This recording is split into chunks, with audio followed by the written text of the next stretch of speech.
Yeah.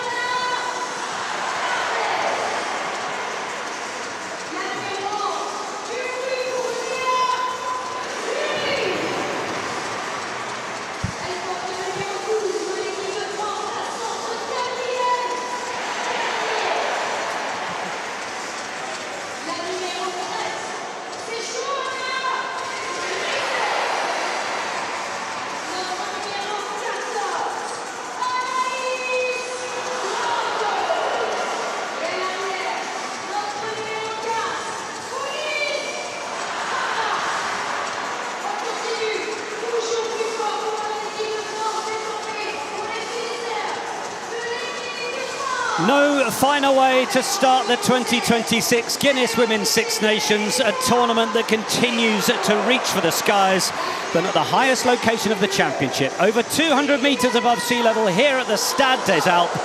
It's France against Italy. Well, this, the first match of the day, and safe to say we've lucked out with the best conditions of it. Bright skies, a spring heat wave, and temperatures in the mid-20s, an invitation for running rugby.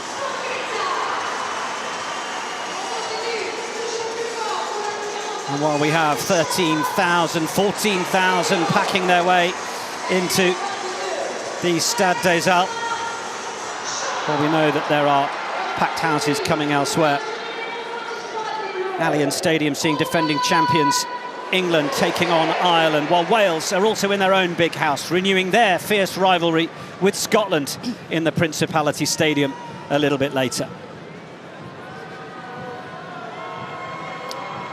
And who might do most of the running in the running rugby conditions of the afternoon? Well, according to the win predictor, it's a France win, 95% the weighting. Extraordinary. Well, 3 years since the Grenoble locals were called upon to pack the Stade des Alpes in support of France Féminin, and they do so again.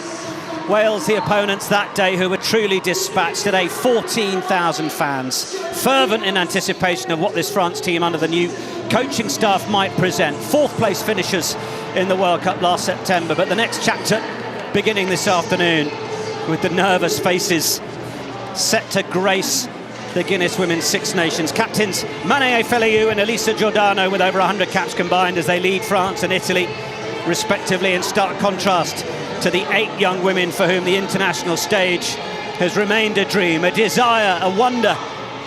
Well, they will wonder no more as the 6 French debutants and 2 Italians join this stellar cast that the seasoned watchers among us know to be household names.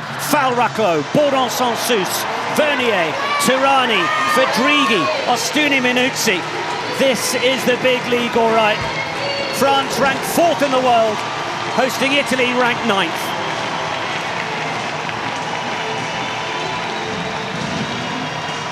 Two new head coaches across the championship. France making the decision to bring in Francois Ratier to replace Mignot and Ortiz, a man who took Canada to 2 World Cups, including the 2014 final. Ratier brings in Gerald Bastide, former defence coach with the senior men, and Florent Visserec, former assistant coach at Montauban. For Italy, it's Fabio Roselli's 2nd year in charge, with 1 Six Nations and a World Cup under his belt. Well, a special moment now for France Féminin's class of 1982. You'll see in the middle of the pitch there, the first women's team denied the chance to wear the official French cockerel on their shirts. The French sports minister and the president of the FFR have sought to recognise these women, and so today they take their place behind the 2 teams for the anthems. And I think for that we are all allowed a lump in the throat. In a moment, La Marseillaise, but first, Il Canto degli Italiani.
anthem's always special, but no doubt very special for the 20 from the class of 1982 who were just lined up in the backfield. What a moment for them. Well, this France lineup then, it's raised a few eyebrows as new coach Ratier and his assistants leave no one in any doubt that selection is on merit, not just because you've got a contract. 3 debutants in the starting 15, with hooker Mathilde Lazarco, the top try scorer in the French league. In the back 3, potency that's seen 19 tries scored in the domestic competition by Muri and the other 2 earning first caps, Grando and Barra. No Bourgeois, no Boulard as Feleyu captains in her home city. For Italy, a more familiar look, but not without their own headline omissions. The retired Tunisi, the non-selected Rigoni, and with 9 of the matchday 23 playing their rugby in France. Pelani at Bordeaux, Scorbini at Clermont. And looking into the back line, Veronica Medea, now a club mate of Gabby Vernier at Blagnac, along with Elisa Dinka, who comes into the centre to partner Manini. And talking of finishing prowess, well, that Italian back 3, not too bad themselves, 41 tries among 126 caps. In terms of the replacements, well, 5 pairs of wide eyes await on the bench. Correa, Socchetto, Rousset, the new names for France, Kelly and Costantini for Italy. Well, when they moved the Women's Six Nations to its new place in the calendar, I doubt anyone suggested we'd be enjoying round 1 on the 11th of April in 27 degrees and pushing. But here we are. Catherine Spencer, former England captain, what a day.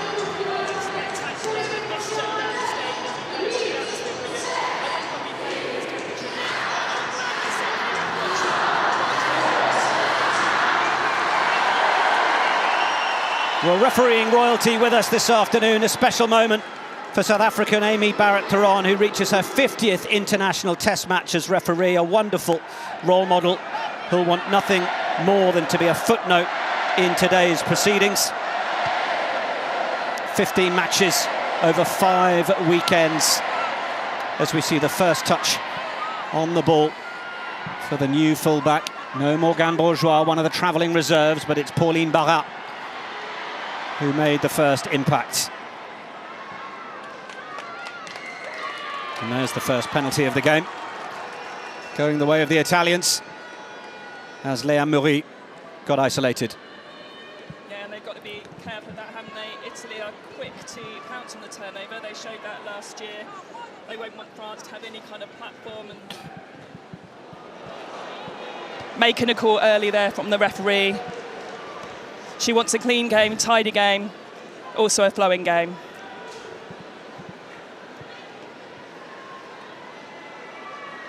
Was an encounter that at the 77th minute last week, we've talked about this off air before we came in, didn't we, Kath? But it was a 1-point game at that juncture.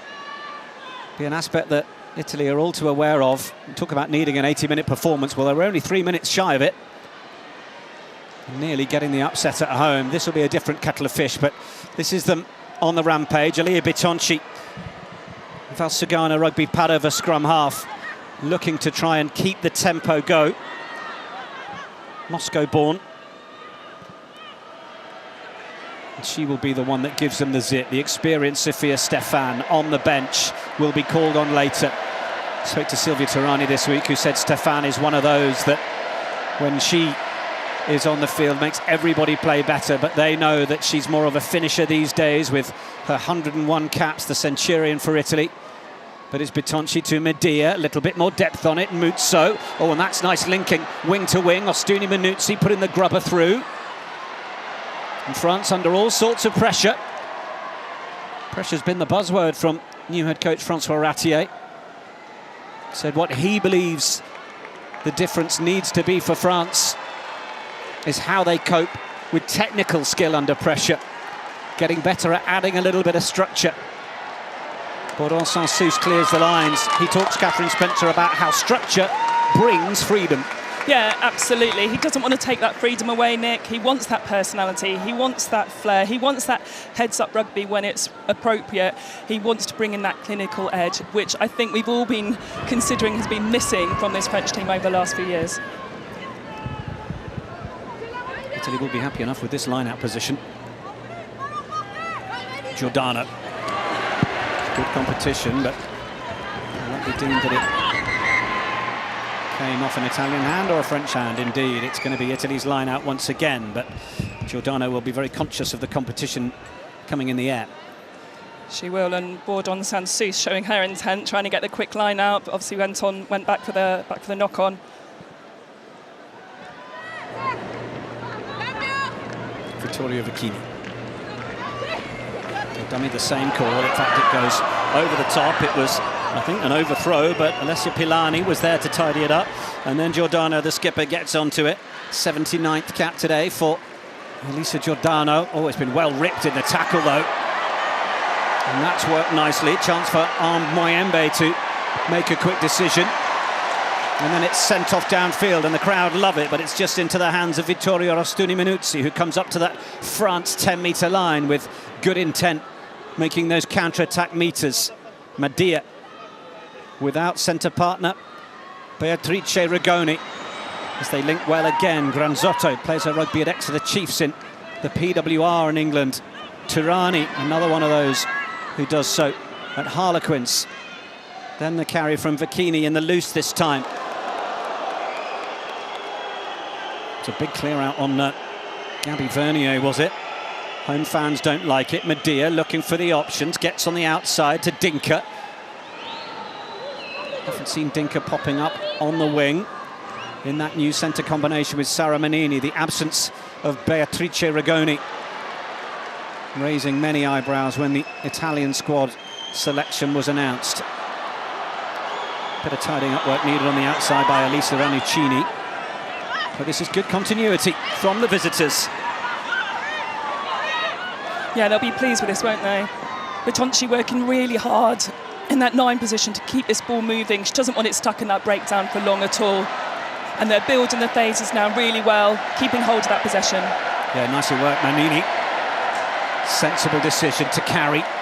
Madia, good work round the outside. That's nice. Mutso had to be nailed in the tackle and was, in no uncertain terms, by Asia Kalfawi. Madia stepping back from where it came. Nothing too much opening itself up that time. They have been crossing the gain line. Just slows down a little bit for Bertonci now. This is often the moment where Italian teams of old would perhaps get frustrated, bored that nothing's coming, try something high risk. Fabio Roselli wants to try and see a little bit more of the composure, see them trust in the process, be patient. Bertonci trying to highlight there that Bourdon Sansus was on the wrong side, but Amy Barrett-Theron was not born yesterday. French defence is coming up. They're not putting anyone in the breakdown, are they? Just the tackler. So Italy having to really work hard. They're kind of flooding this right side to force that defence to move over and hope then that the space will be there when they swing it back. A loose pass there, not helping. Oh, well, Amy Barrett-Theron deems it's gone forwards as well, and the handling in the backfield from Dinka onto Ostuni-Minuzzi. And so the French fans, patient with the defensive effort, will applaud the fact that they now have a bit of possession.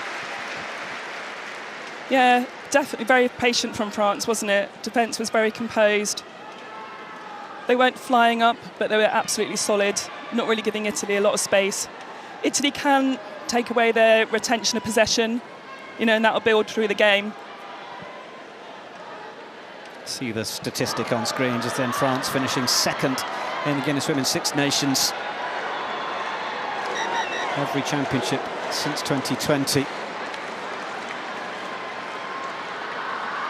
Now, there's a bit of a conversation just going on down on the touchline. We're all with Amy Barrett-Theron in wanting to establish what's the moment for the stop. I think Gabby Vernier is being led from the field of play, perhaps an HIA check. Amy Barrett-Theron is having to come over to the sideline to get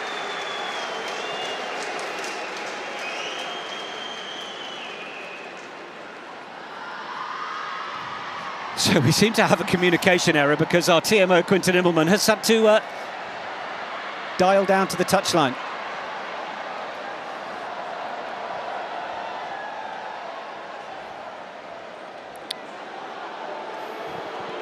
Yeah, she was involved in a big collision, wasn't she, there? And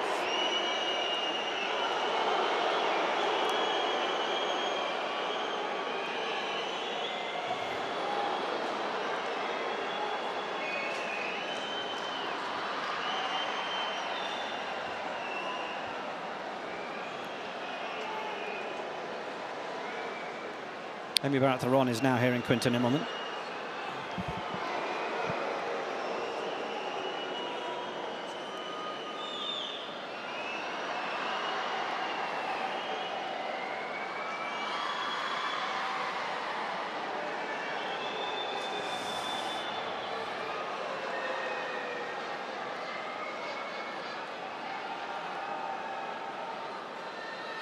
So clearly it's Alessia Pilani who is being looked at.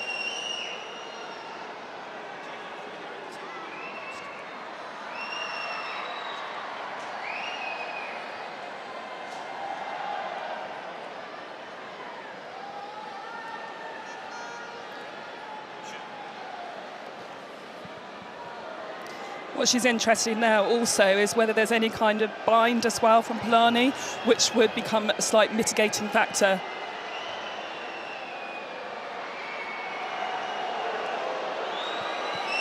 Clearly plenty of the French fans have their say on it. There is detail here to be looked at. Amy Barrett-Theron is in conversation with Quinton Immelman.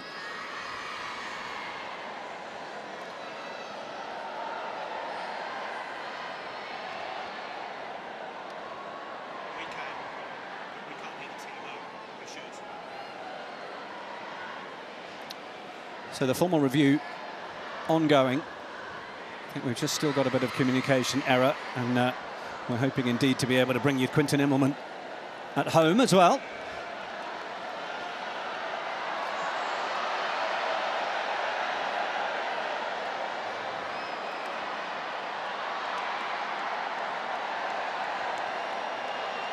Seems a little bit of confusion between our officiating team at the minute, but it is going to be down to where that contact is. Obviously, the speed of the infringement will decide, as far as Amy Barrett-Theron is concerned, as to how calculated the contact was and what the level of penalty will be.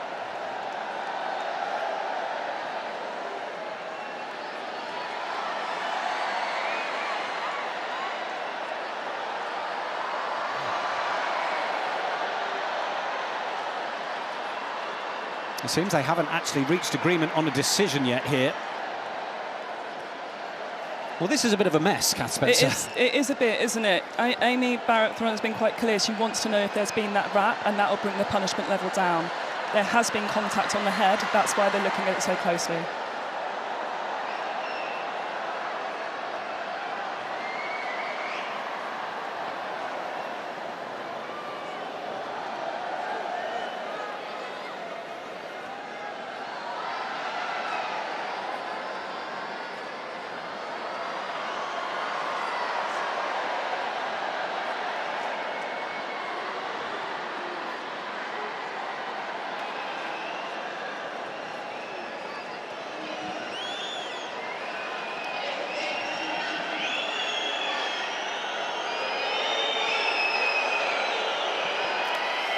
Well, we got there in the end. We got there in the end. Yellow card with the bunker review, so it could potentially be upgraded to a red card. I think that wrap means that it will be mitigated and will stay as a yellow card.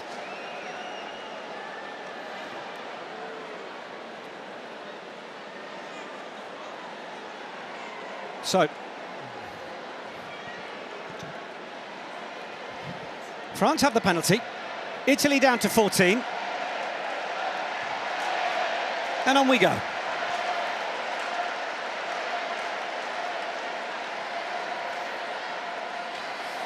It will be off for bunker review. So it's at the very least a yellow.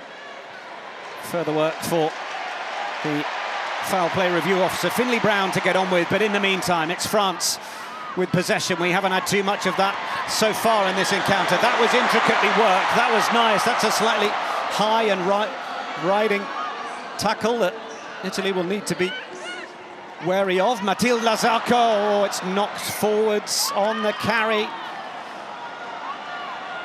Just up on the shoulder, you could see Kalfawi signalling. Needed it more where it matters. Yeah, it needs to be really, really secure, that ball, doesn't it? But they did look sharp before that, Nick. I like the interplay between the backs. Busso's come on in direct replacement at the moment of Vernier. Distributed really well in that passage. Rousset.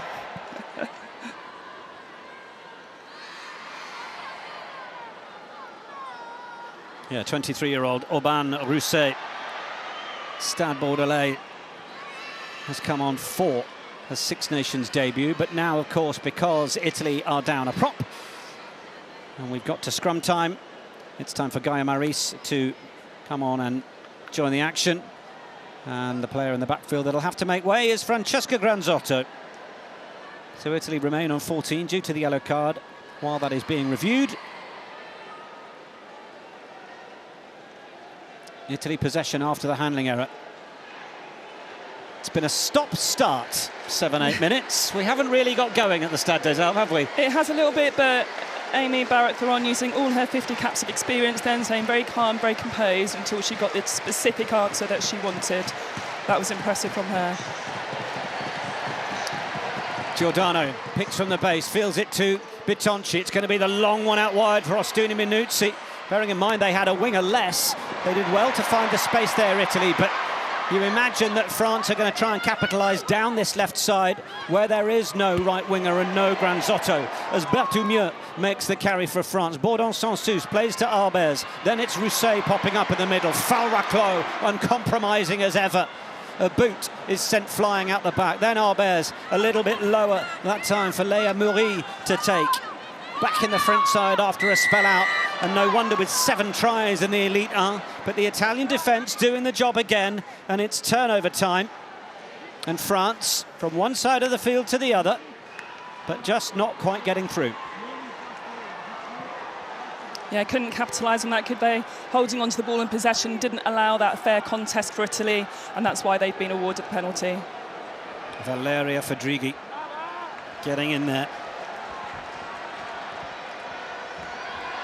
Great carry there. Doing a job, getting the go forward, and then they can set that platform for their backs. Well, Italy once again into the France 22. Doing it all down a player. France will rue not making more meterage with the ball in hand moments they've had. That's a poor overthrow though at line-out time from Vecchini. Just set up the opportunity for France to go. Albers, oh, she dummies the kick, and Rousset will play link player again, and France will get going. Pauline Barrat. Oh, is that turnover? It's been knocked on the floor. Just some nervy moments from France getting their era under François Ratier going. They are Italy winning the possession, winning the territory, winning the turnovers at the moment. But those French backs were ready, weren't they? They pounced on that overthrow and that mistake from the line out, going a bit too high, reacted really, really well, and the backs worked hard off the ball to get over to that left-hand side.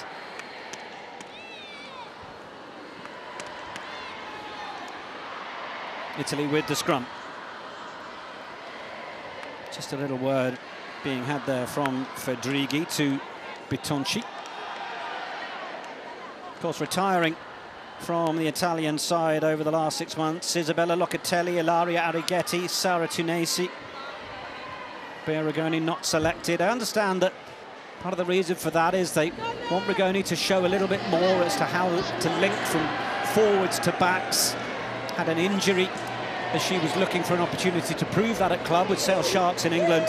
Just hasn't had enough match minutes to show she's really developed that. And so under the eyes of Fabio Roselli, not quite ready to take it on. It's a lovely chip over the middle for Dinka to chase. Oh, well, snatched out of the air to spare the blushes from Anaïs Grandot. Debutant who plays at Clermont. It'll be Clermont-Ferrand where we go for that round 3 match, France against Ireland. What a moment that'll be, the rematch of that World Cup quarter-final. Irish fans out there wondering still how on earth they let that one slip away. Medea in the backfield.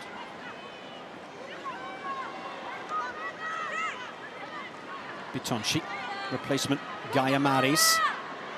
Good carry. Tirani and the hands to keep it alive on the outside. That was Duca. Bitonci, they're still continuing to go the same way. And Lisa Ranuccini then with the latest carry. Then Fedrighi once again. Both of these sides just struggling to find the real punch through. Medea opts to put it in the air again. It's a good hustle. It's good movement in the backfield to avoid the ball finding grass. Barra did well, sent it down. Medea had a lot of time. And Arbez will field. Broken picture. How the French love that opportunity to attack as Arbez on her 17th cap takes it up. Kept alive by Lazarco, on for Kalfawi. The front rowers working nicely in the loose. And then Wayembe, well, that's not quite the service that they might have liked as another stray boot is on the floor. Arbez claims it on the floor. Stays there. Bit of protection given from Barra. Now, have they got a 3-on-2 here that they could possibly work? Champon.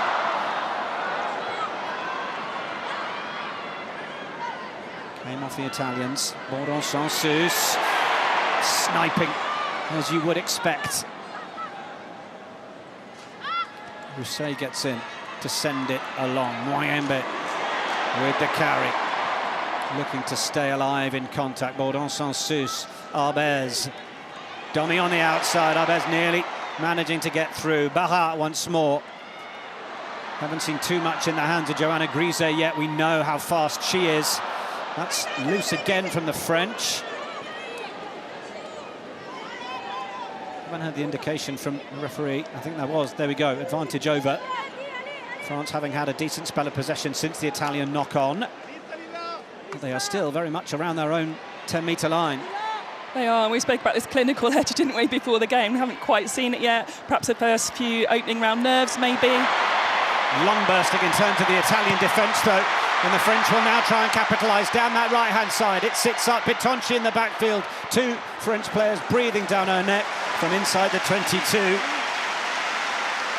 Bitonci with a safe enough clearance. No, I think we may have the reverse of that HAA replacement. Gabby Vernier returns to the field, and Aubin Rousset has had a few precious Guinness Women's Six Nations minutes and may get a few a little later. Sure she will. Vernier is a key player, isn't she, for France, with that young back three, and then Grise coming into 13, not her normal position. Vernier, we know what she can do all around the pitch, but she's going to step up and be that leader today. Will have to be. Take up that defensive line, be that defensive leader.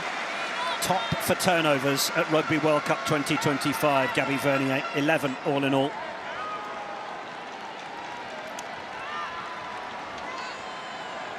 Now we're just getting news of the bunker review.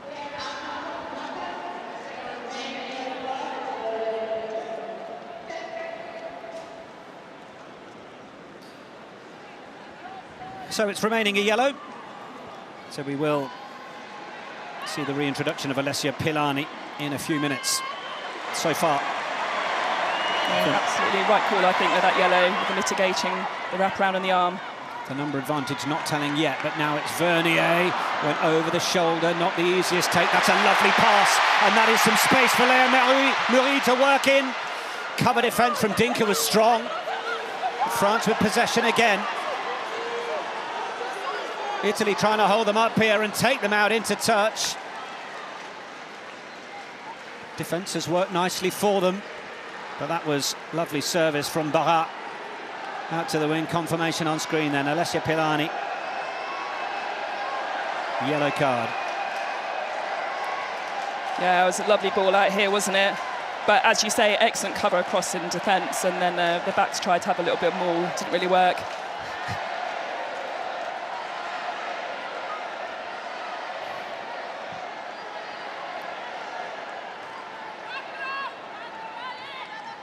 Italy under pressure, defensive line out.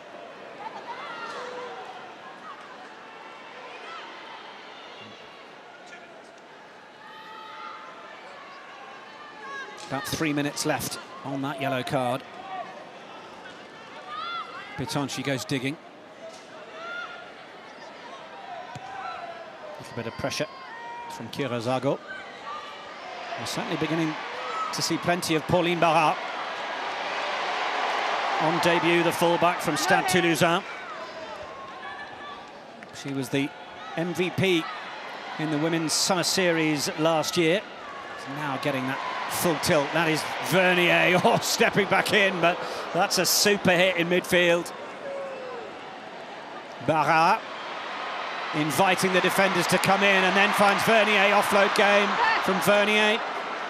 Again, it's another one that didn't quite go to hand, but backwards it goes. Kalfaoui winds up the big one and then thinks, what am I doing? I'm a prop, I'll carry a metre or two. Oh, coughed up from Bertoumieux, then sent away from Giordano. Medea. Oh, it's the big whisker! Big blow on the whistle, though, from Amy Barrett-Theron. Joanna Grise may be celebrating the score. It's not going to be the try. Well, even the whole stadium are continuing to celebrate. We've had the announcements and the music, but someone's going to have to record scratch it off, Kat Spencer. It was, yeah. The montages of the great, the great tries that weren't tries. She did really well, didn't she, to get her hands on that ball. Lovely work from Barra, though. Goodness. Okay, thanks you. Clear box of tricks. Is someone injured or is it just water? Is someone...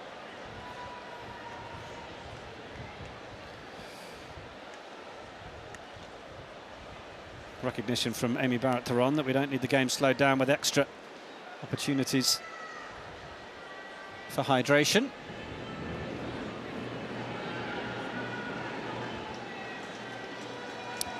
So the reverse of the yellow card. Alessia Pilani rejoins us. Gaia Maris can leave the field and Francesca Caranzotto can retake her place on the wing. We are as you were. And Italy will be pleased, didn't concede any points in that yellow card time.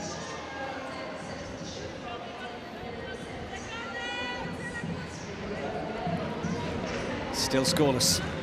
After 17 minutes, Fabio Roselli talking about how much he wanted Italy to have a solid start. Well, they've certainly had it defensively. Their work rate is phenomenal. That Italian back row work rate is phenomenal. Says a lot about the possession so far, that it's actually France who've made nearly 50 tackles. There's Rosselli. Watches on. He'll turn 55 on Monday. Early happy birthday. 20 of his players play in France. There are 4 Italians playing in England. More in France than they've ever been, incidentally. Likes of Elisa Dinka, who joined Blagnac this season. Ranuccini joined Lyon this season. Pilani joining Stade Bordelais this season. More of them getting the chance to play at the higher level and also call a number of this French squad their club mates. Ball fed from Bitonci to Turani. Had some attention a couple of moments ago. This will go in the air. Oh, it was nicely tapped back. That was well done by Giordana Duca. And it's still with Italy. They get the meterage gain, but then the immediate turnover. It's Pauline Barra. Holding on, and that was a better box kick from Bitonci. The one previously had just been a little bit too long, didn't allow for a contest. It's such a shame they didn't capitalise on that good kick.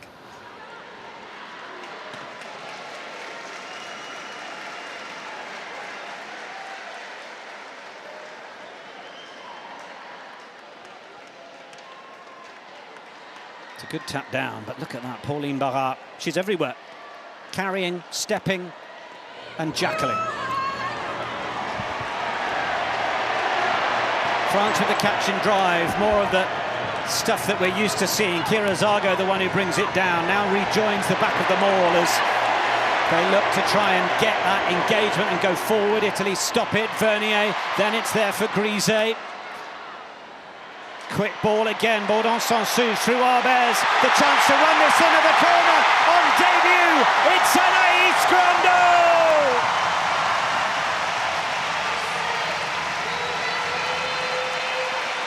Well, finally invited into the Italian 22. And the French back line with the quick ball that we know they can caused so many problems with. And on debut, it's Grando with the game's opening try.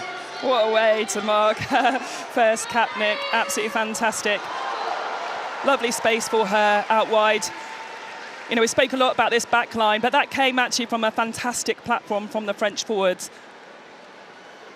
There have been a few errors creeping into this game, perhaps bringing in that structure that we talk about. Lovely move from the French forwards, which allowed the platform, allowed the space for those French backs. And Grando, what a prize on her first cap. She will remember that forever.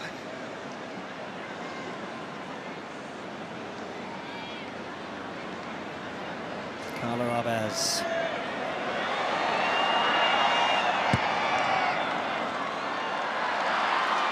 That one is not quite going to get there.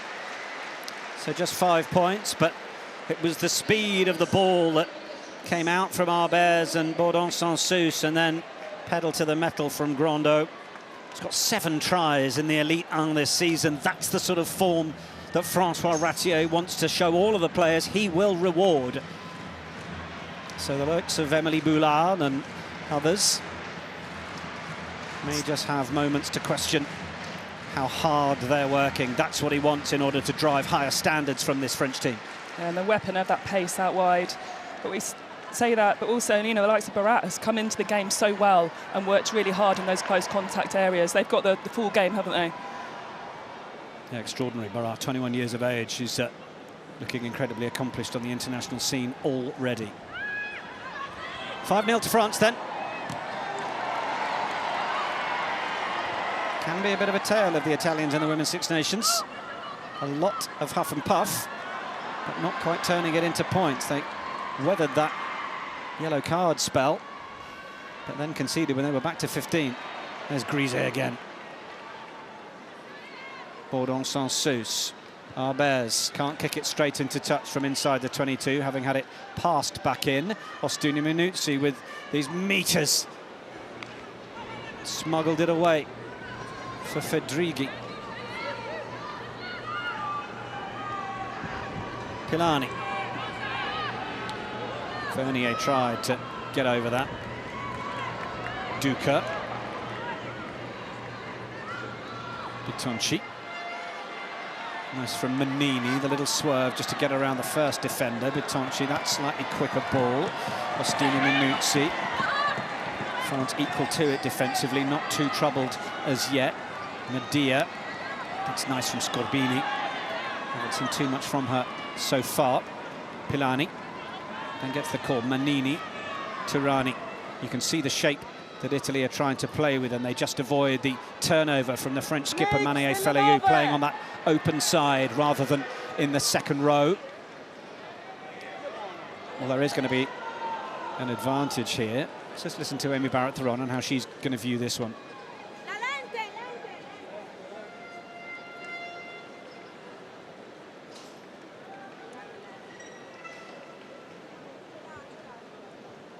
Well, Amy Barrett-Theron, I think, just trying to encourage good sportsmanship there, even though she is going to give, by the letter of the law, the penalty that should be due. Yeah, absolutely. Scrum House kind of on purpose, you know, aim to pass towards the offside player. As you say, it's just not kind of like part of the values of the sport. But she hasn't turned it over, just given a warning.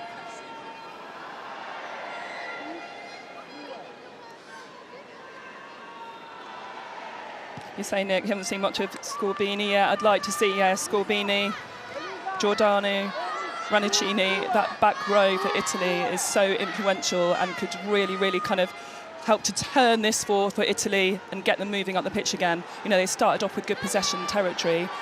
France have just used it more effectively so far.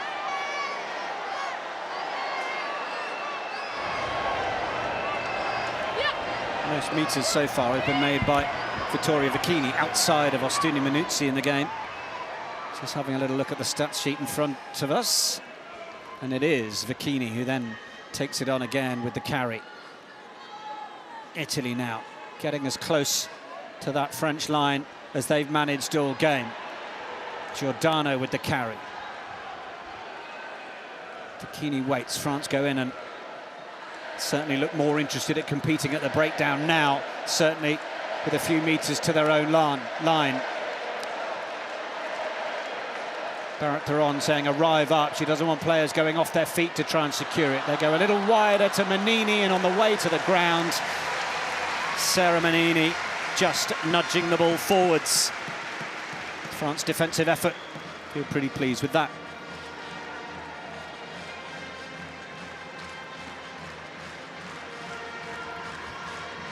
It's good pressure from Champon, French number 8. And the pressure in the contact, forcing that error from Manini. So important is those kind of like skill. We might call them basic skills. They're not basic at the time, aren't they? But keeping hold of that ball in contact, so important. You'd have the likes of Graham Smith rolling his eyes at that.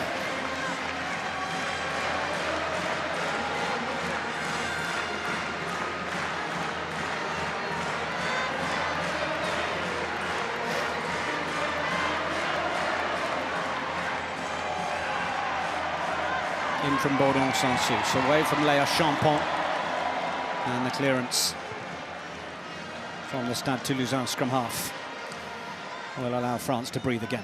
France have looked very composed, haven't they, when they've been exiting their 22. See if they can put pressure on the Italian line-out. I like teams to put players up in the line-out, Nick. Here's a look at those tackle stats. Nazarko leading the way for France, 14 already. Putting herself about. That is an impressive stat, isn't it? And then 27 minutes gone. Yeah. That's Rannicini on the ball. Nadia, great campaigner. Look at the distribution from her. Oh, it's really well read though by Vernier, who's tried her own kick through and then pounces on the loose ball as it doesn't quite come off. She won't be shirked by that. Kalfaoui, little low distribution on for Berthoumieux. Foul Raclot. Super carry. And again, France coming forwards. Champon that time. Then Lazarko. Tackle menace. Baudon Sans-Souci, now they want to play. Arbez, Vernier, sticking it over the head of Aramuzzo, looking for this in the 22. Will it find the edge? Will it be a 50-22? Goodness me! The execution, exquisite. The advantage for France is here. Amy Barrett-Theron's not going to allow them to go quickly when they're a good 5 metres ahead of where it went out. It was good enough. That was a beautiful kick, wasn't it, from Vernier? It had to be, because she just redeemed herself from the cut charge down kick previously. There was acres of space back there, wasn't it, behind the Italian defence. Really, really lovely, and what a platform for France now. Let's see what happens. Do you think the forwards are going to take it on, wall it up? It worked previously. Down from Kira Zago. She was the one last time when they got close, and then it was the back line that finished it off. Just wonder whether Léa Moury will be licking her lips as if this is going to come across to her. Baudon Sans-Souci is having a look. Is she going to have the opportunity to bring this out? Have Italy spoiled it? It's there for the French 9. Players lurking round the corner. Feleau gets low, starts to drive. Tirani cleared out of there. Now it's there for Vernier, who gave them this position with the 50-22 kick, and Vernier goes tunnelling towards the line. Baudon Sans-Souci, Berthoumieux twists and turns, can't quite find the line. Now they've got some width. Arbez, it's surely got to be there. Joanna Grisez!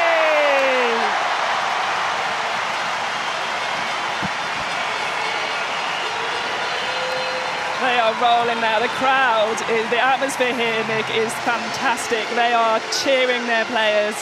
I did think for a second perhaps Grisez should have passed it, but her pace, she's got bags of that. Lovely line-out take. Italy did do quite well to slow them all, turned it a little bit. Baudon Sans-Souci had to go around the other side to get the ball, but the backs, that lovely strong carry from Vernier. We've just seen all the skills from her in the last couple of minutes. And then Grisez didn't need the players outside her. Still had 2 players there if needed. That was a lovely try. Patient, wasn't it? And decent execution. And can Carla Arbez do similar from the tee?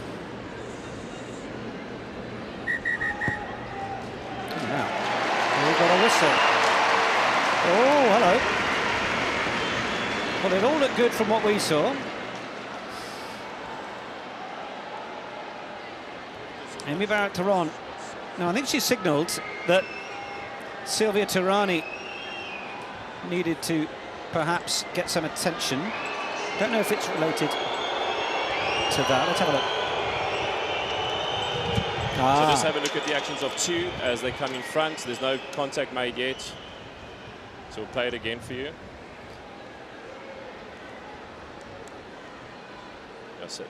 That's now the release. The players come in front.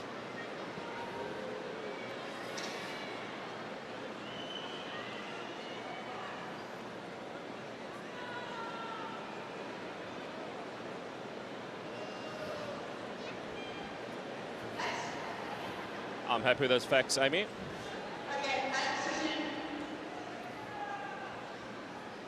Camera's back on you, Amy.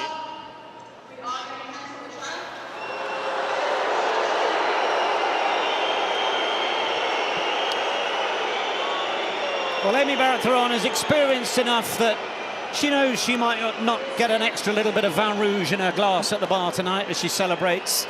But what she is doing is applying the laws spot on. And as the class of 1982 watch on, proudly with the cockerel on their shirts for the first time.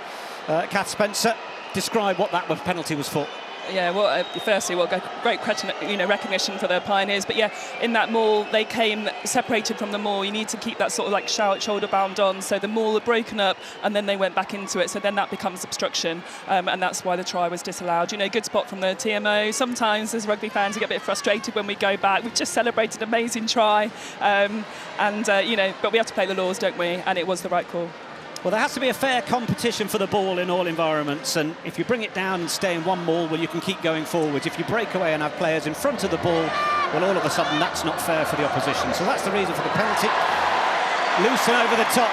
Lazarko will get a hold of it. France will look, no doubt, to try and punish from here as Moyembe makes the carry. Medea went in to try and turn that one over. Perhaps some belligerence from France if they can keep this alive, but that's just gone forwards. For all of the brilliant moments we're seeing from Vernier, I think she's thrown about 3 offloads over the shoulder of her teammates.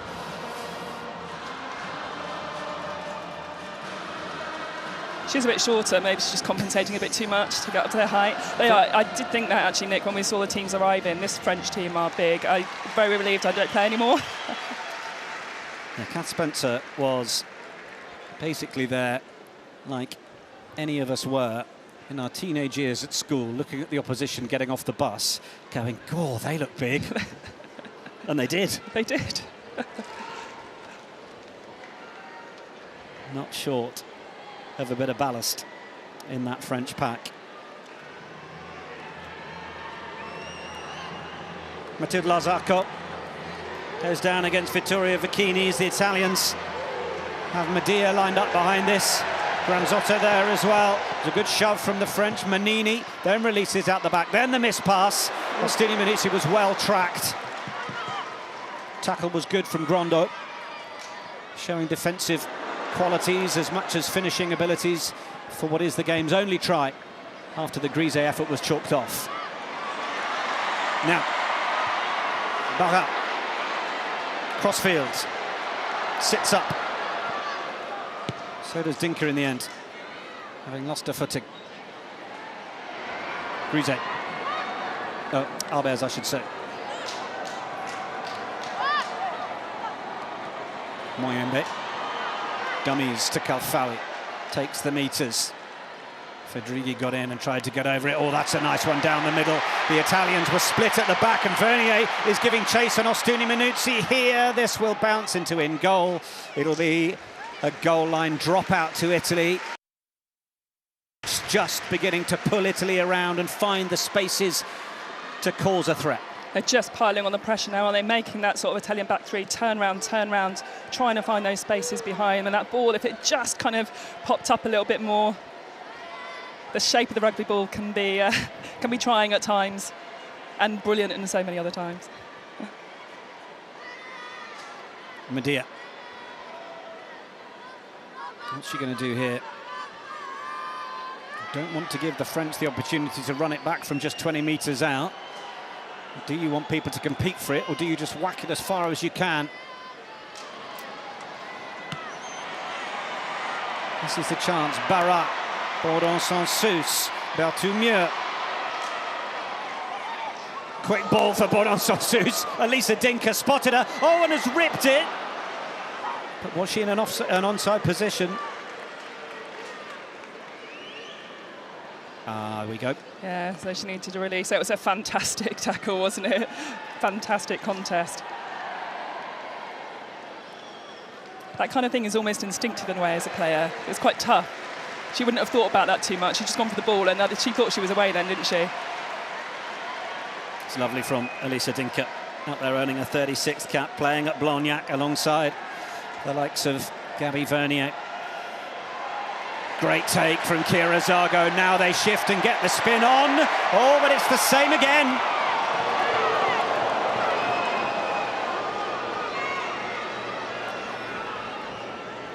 We've seen this picture now a couple of times from France, and with Quintin Immelman and Amy Barrett-Theron hot to it, they're going to have to evolve this, because it's clearly looking like something they've worked on during the week, but, well, it's illegal as it currently stands. Yeah, absolutely. I mean, they're trying to get it moving really, really quickly from that line out. You know, when a maul does get moving, it's virtually impossible to defend, really. But what is happening is they're kind of breaking it up, and they're ending up with players in front of the ball.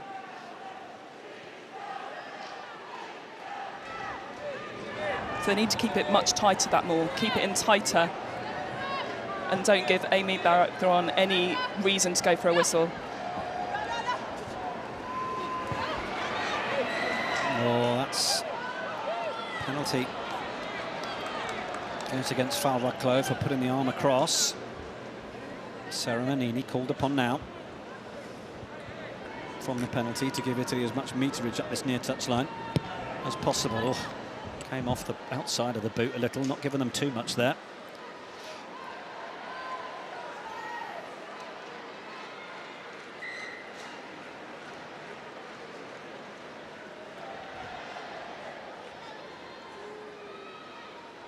There's the stat on screen. By minute 10, France averaging 27 metres per kick compared to Italy's 23, 15% more territory per kick.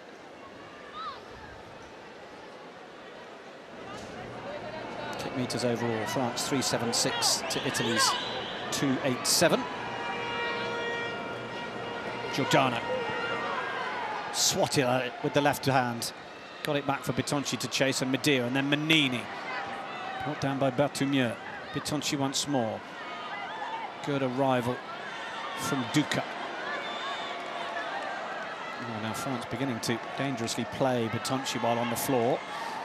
It's good hands from Medea. They might have some space here. Rannicini. Oh, it's behind Granzotto. Wide players so keen to come on the ball, so keen to keep up with play. Arguably just too flat, Kath Spencer, making it even harder to actually make that offload on the outside. Yes, absolutely right. There was a hint of space out there. They had the numbers, didn't they? French were covering, but when you just have to step back and pause your run and hold your run, it's very, very difficult then to keep that attacking flowing. I'm giving that to Rannicini, and that Granzotto should have been deeper. That's my assessment of that. Yeah, for anyone who cares. I think that's fair, Nick. She just mistimed her run a little bit, didn't she? Got a bit excited. Fairly even on the handling errors so far. There it is with Champon, Bourdon sans Sousse, Arbez, Vernier, back to Arbez. Bitonci was accompanying the French fly half all the way. That looked like a clear out around the neck on Dinker momentarily, but in the meantime France continue, and it's out on the right with Grandot, the try scorer.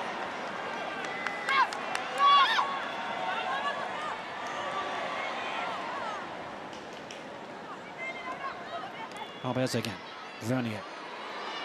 Berthumieux on the outside will now play clear out Merchant. Grisey bounds through one, Manini not able to get onto it. Kalfawi coming on with a little bit more pace behind it to cross the gain line. Italy competing with plenty of these breakdowns. That's nice from Arbez, couldn't quite get the offload away. Again, Bourdon sans Sousse has been scragged in possession. Vernier will play scrum half. Fal Raclo. Happy to be the option, but Fadrigi clings on. Second row on second row. Alele blurrings around. Barra.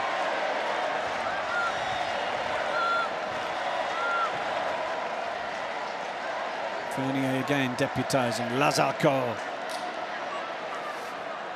Italy go in to compete. They are going to get that. And Dinka once again.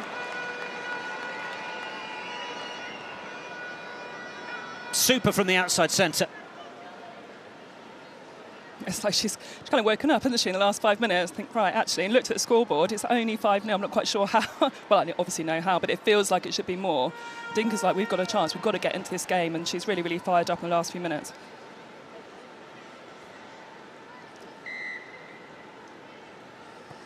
France racking up their penalties conceded at the moment. They're going to have to look at that at half-time. Along with some discussions around that maul. It's better from Manini, gives them a few more metres as we just see the tackle in, and look at that, clamped right over it. Super from Elisa Dinka. Really good, great position, wasn't it? On her feet, getting really low, holding her own body weight. Clear penalty. Italy shorten the line out. Medea, oh, the lovely little ball inside. That was nicely worked for Muzzo. Oh, but then it's loose, it's gone forwards, and it's in the hands of the French. Moyambe making considerable meterage. Bourdon sans Sous, Kalfaoui couldn't hold it. There won't be sufficient advantage from the first knock-on. And indeed, Amy Barrett-Theron will say that's that for the first 40 minutes. Well, it took a little while to spark in Grenoble. And it's just the one try after Griset's efforts were chalked off. Italy yet to fire a shot, but certainly putting it in defensively. They'll look for the 80-minute performance. They'll look to have more to say in the second half. But at half-time, at the Stade des Alpes, it's France 5, Italy 0.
Shed away, still connected.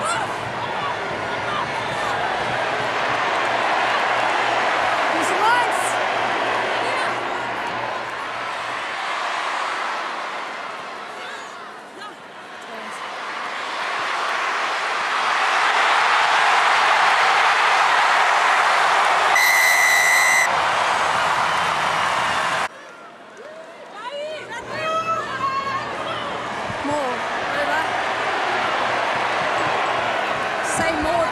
shed away, still connected.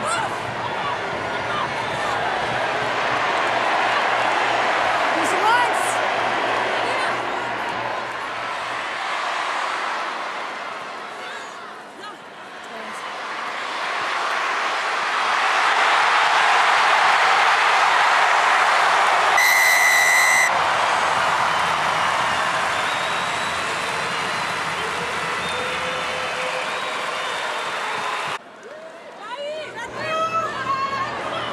More, over.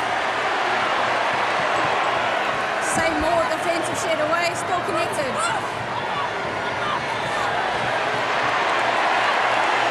There's the lines.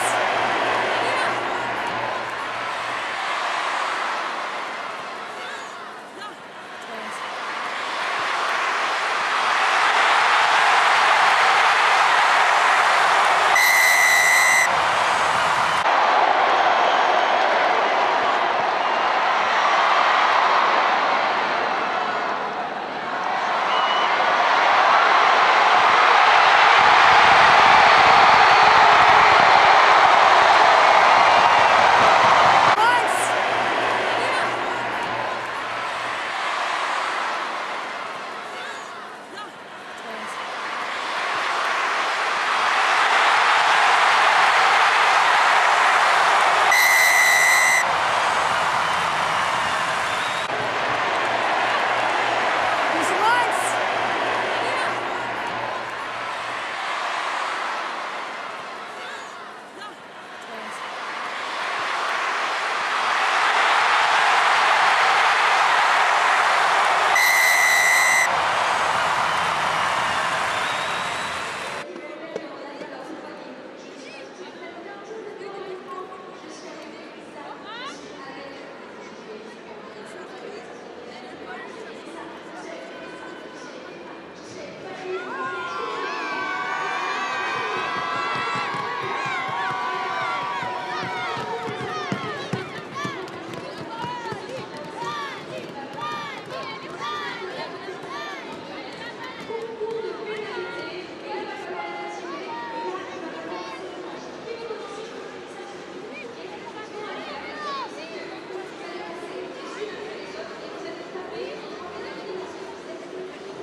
France back out with us as we just await the Italians to rejoin us on the field. France leading by 5 points to 0 then. The try from Anaïs Grandot, a chalked-off effort by Joanna Grise. And perhaps a little review at half-time of the maul laws, because a couple of them had to be ruled off. France, who, well, were transgressing on the penalty count over the course of that first 40, over double the number from Italy, 7-3 in terms of conceded. And we will keep an eye on changes at half-time as well. Gaia Maris, who well, was called upon for a couple of shifts over that first half, with Silvia Tirani, I think, leaving the field towards the end of that first half after a clear out, and of course we had Alessia Pilani, who was in the sin bin. Veronica Medea over the ball then as Italy get the second half underway. A slightly curious first 40 in Grenoble, or that might just come down perfectly on the 10-metre line, and it's just going to bounce up between the knees of Giordana Duca and Scorbini. Well hit by Moyembe. And we're off. Menini, dummies on the outside. Comes back in fields. Low one for Vecchini to take. Bitonci, short side again.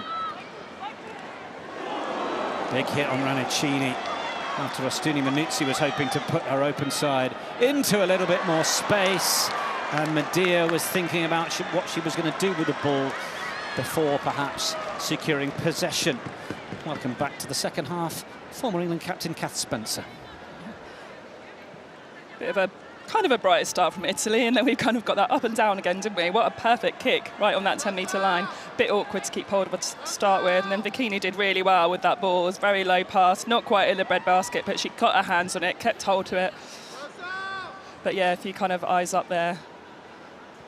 Let's see if these kind of nerves settle down in the second half. Matilda Lazarco is just down, getting a bit of attention. Not surprised. 17 tackles in the first half for the debutant hooker. Incredible start.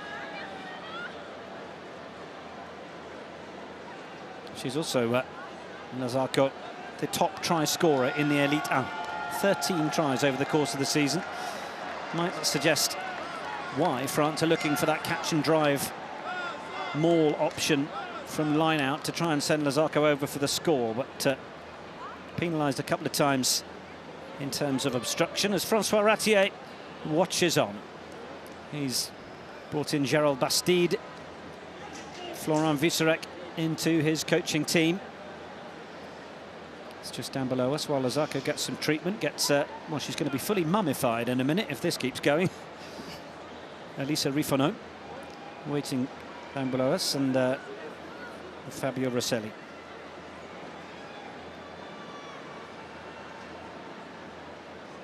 I think towards the end of that first half, Nick, we saw the likes of Foul Raklo, Moyembe, Kalfui really kind of building into the game, warming up into the game, taking more of those really, really strong, powerful carries. I love watching Foul Raklo take that ball on. She's so strong, she's so powerful, and the team can play off that and they can unleash that into the back. So I feel like that's just going to build through this half. Yeah, Italy will certainly have taken a look at the scoreboard, having conceded the try. France with 3 entries to the 22, 1 try, 1 disallowed. Italy 3 entries to the 22, no points. They weathered a spell down to 14 players.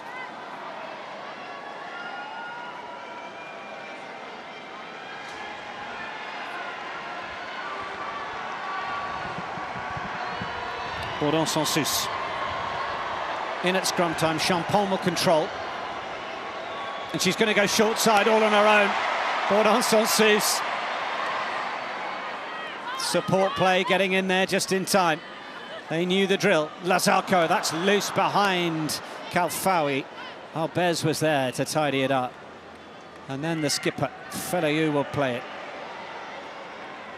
Falraklo the carry. Outside Lazarco to Felayou. No Sister Teani, who is out injured currently. mispass. That's nice to find Zago loitering on the wing. Dinka nearly getting in for the turnover once again that we saw one of towards the end of that first half. Feleyu again. Wonder what the words were from Ratier and co at half-time as Renicini puts the tackle in on Vernier. A couple of beautiful, skillful moments from Vernier first half. Also a couple of offloads to forget. The mixed bag. Looks slightly forwards, but we play on anyway. Bourdon-Sansus feeding the speed.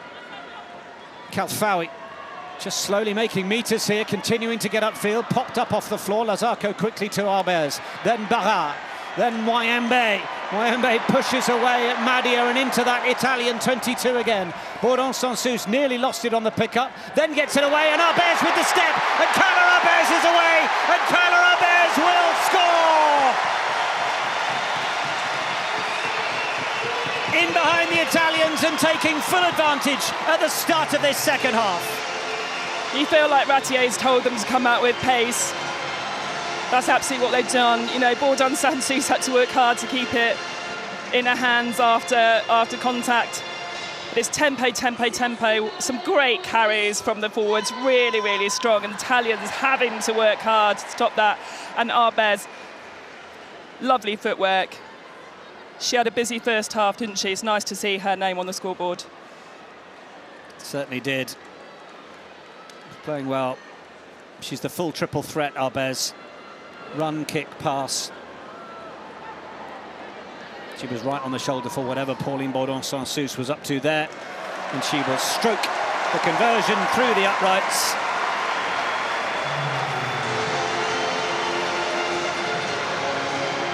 Just got the sense after that first 40, Kath Spencer, that if France could strike first at the start of the second half, well, it could spell danger for Italy. They have to respond now. Oh, absolutely, and it has to be now. It has to be now. They need to think about, you know, these performance goals, those wanting to score tries. They can do it. They can't allow France to get a stranglehold onto this game. Madia.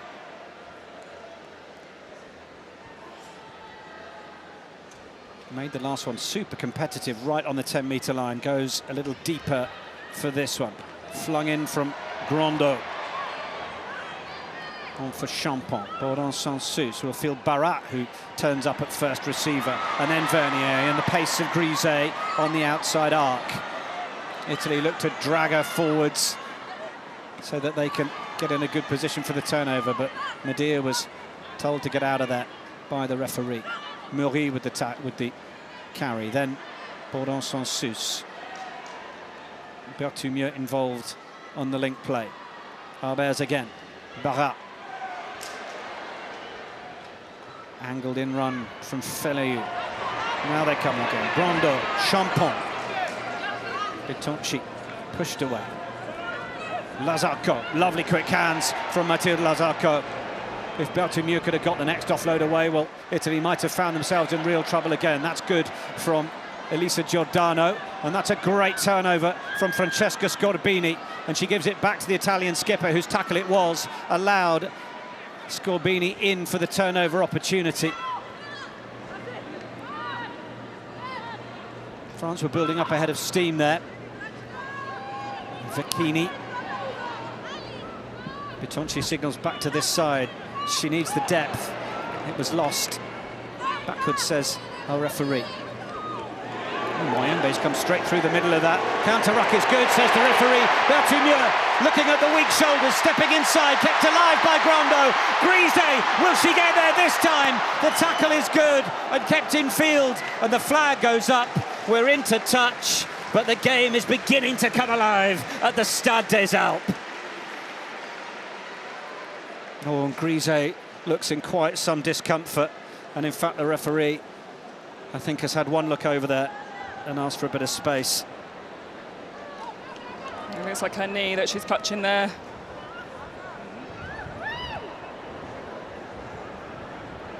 Well, what an attack it was. Some great defence in there, some great turnover of possession of both sides. It was, wasn't it? We spoke in the first half, didn't we, about the influence of that Italian back row. We had a Scorbini tackle, we had a Giordano turnover. You think, oh, this could be it, this could be it. And then again, you know, France get a turnover again, whip the ball away. Some lovely little touches from Baltimore in there, the little tip on, the link play.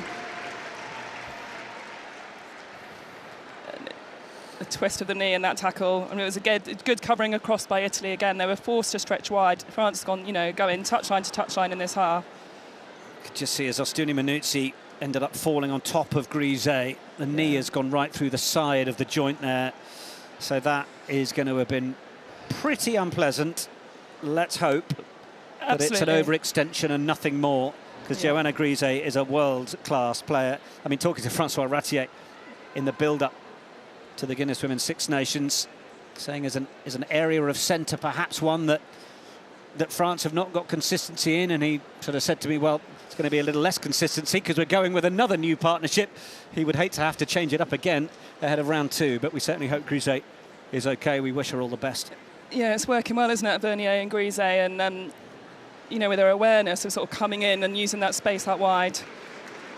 We already had a little glimpse of Vernier and Rousset, and we'll be seeing a little more of it. Yeah, let's hope Grisey, the medics, can, you know, work the magic. It's not looking great at the moment, is it? Never nice to see the stretcher come out onto a rugby pitch. There was no foul play in that tackle. It was a, you know, it was a rugby collision, a rugby incident, and you know, any player accepts that injuries might happen. You never want it to happen.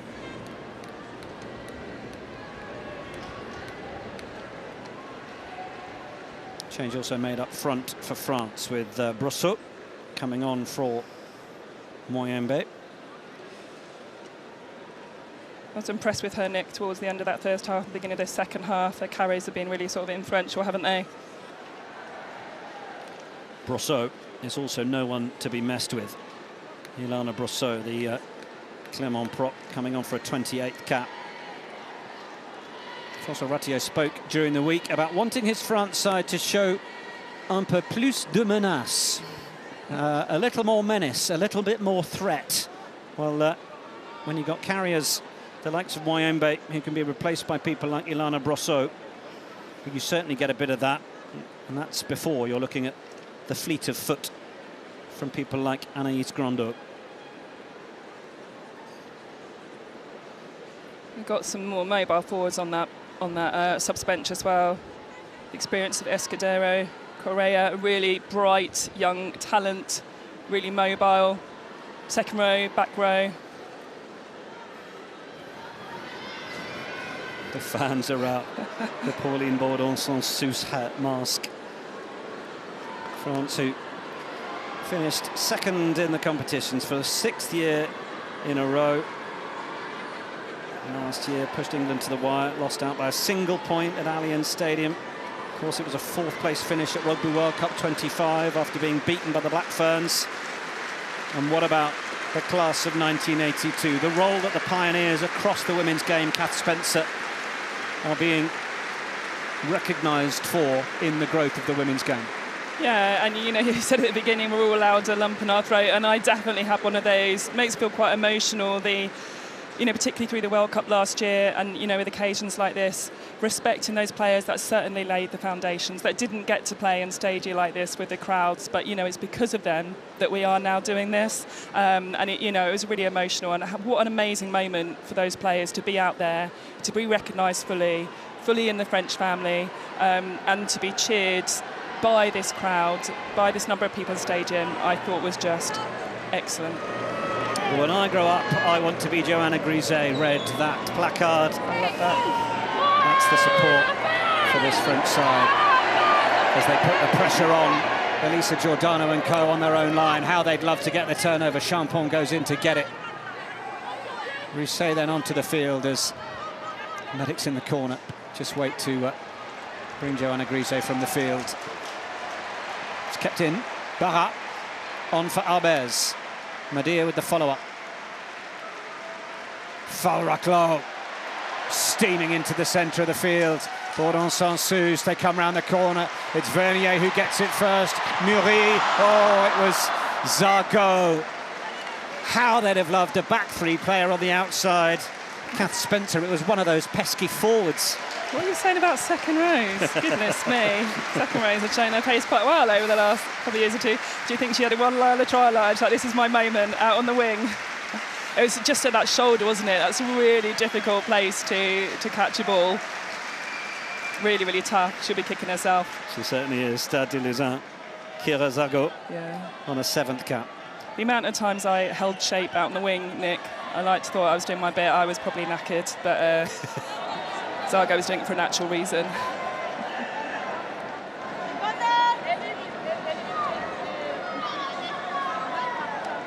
So much knowledge of these players amongst each other.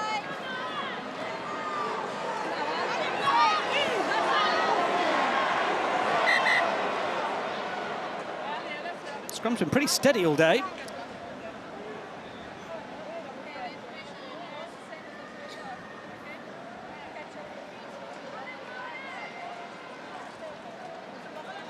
She's just asking the players to bring their feet forward. We saw Maris' foot slipped, went back. She was just a bit too long going into the scrum, which doesn't provide that stable platform that is required. But, you know, good chat from Amy Barrett-Theron, just explaining that. But you're right, there haven't been too many resets up there in the scrum.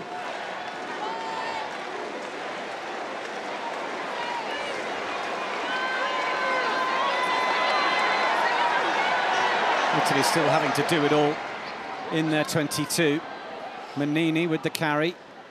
Bitonci. Now there is a penalty which might allow Italy to clear the lines.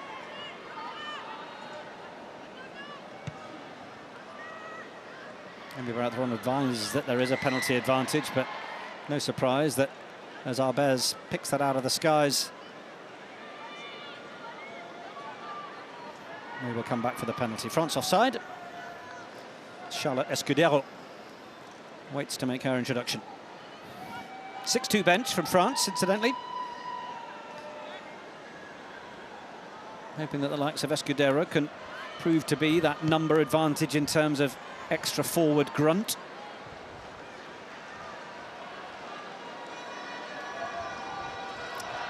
A lovely, powerful run through from Manini. Quick ball, and then Fadrigi right there. They already practiced that on the training part. They know exactly where that ball's going, who the second pod's going to be. Kira Zago makes way. Escudero comes on. Now Escudero more of a back row player, so that might see Manaye Felayu, I should say, move into the second row. Wait and see how that works out. In the meantime, it's Italy on the front foot. It's Medea from Bitonci, and sending that on for Scorbini, was it? Nothing on. Good shutting down of the outside channel. Giordano, Scorbini, Medea, sensing the chance to run, gets the offload away through the tackle of Vernier and Ostuni Minuzzi. Muzzo, haven't seen Aura Muzzo with too much room to work in so far. Fadrigi, double hit of Vernier and Rousset. Midfield, Duca. Calfawi with the hit, and Escudero. Might have some numbers if they can continue to accelerate well into the contact. They certainly get that from Pilani. Escudero on the hunt from Maris. Got the offload away. Don't know how Vittoria Vecchini held on to it. Little ball back inside from Bitonci. Scorbini was on script. Now through the hands again. Manini. Tackled by Falraclo, turnover position and opportunity for possession is textbook from Asia Kalfawi, and Pauline Bonon-Sansus wants to take the penalty and go quickly.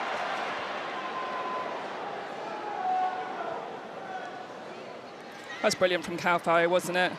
You know, that's hard work. They're running around in this heat. She's done so many carries, been so many present, and she could get back on her feet and force that turnover. That's what the hours in the gym are for, the conditioning, the fitness, little moments like that. Anaïs Grando with the break on the outside, but then turned over.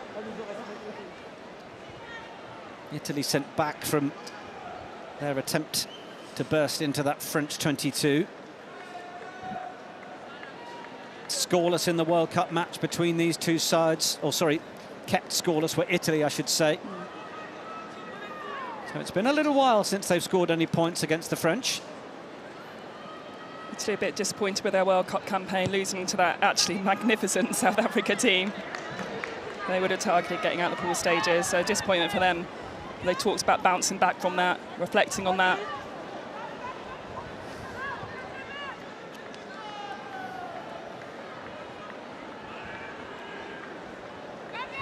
From the penalty, the Italy line-out. Giordano.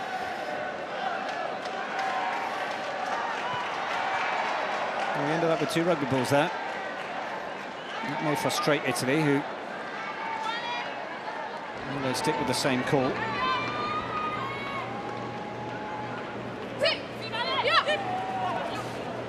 Giordano at the front. They might have thought about going to her. In the end, it didn't work out. Now it's been knocked on by Italy. France with counter-attack opportunity and advantage to play. Rousset on for Barra. A lovely little tip through for Marie to chase. Couldn't get hands on it. Ostuni Manuzzi was there, but it's still back with the French. Bonan Sansus, Escudero. France looking for try number 3. Arbez on for Vernier. Pops up. Arbez again. Kalfawi on the outside arc of an outside centre. Asia Kalfawi. In for, oh my goodness me! Ilana Brosseau. Well, the waves just parted for the Clermont replacement prop. Kalfawi on the outside, Brosseau on the tight line. France over the try line once more. It's the year of the prop, isn't it? Props rocking up on the wing, their carries. Brosseau and Kalfawi will have a little nod to each other. What a great run. Again, you know, covered for defence from Italy, but recycled straight through the middle. Awesome try.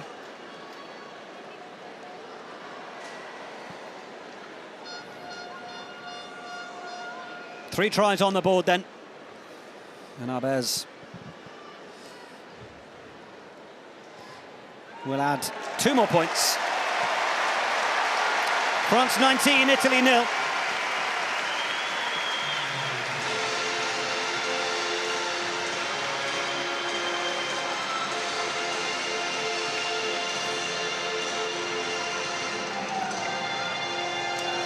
Nine points for Carla Arbez so far. 2 conversions and the try, of course. Kalfawi and Brosseau will be looking forward to video analysis, won't they? To be there for that moment. How good was I? How good did it look? It always looks slower on the video. It did for me, Nick. I'll be waiting for this moment. I thought I'd sprinted on, you know, or done a massive hit and a tackle, and then is that it? Change for Italy. Another one of the debutants taking her place on the field. Elettra Costantini. Valsugana Rugby Padova player, the 20-year-old who has played through the Italy under-20s and now gets a chance with the senior team into that second row.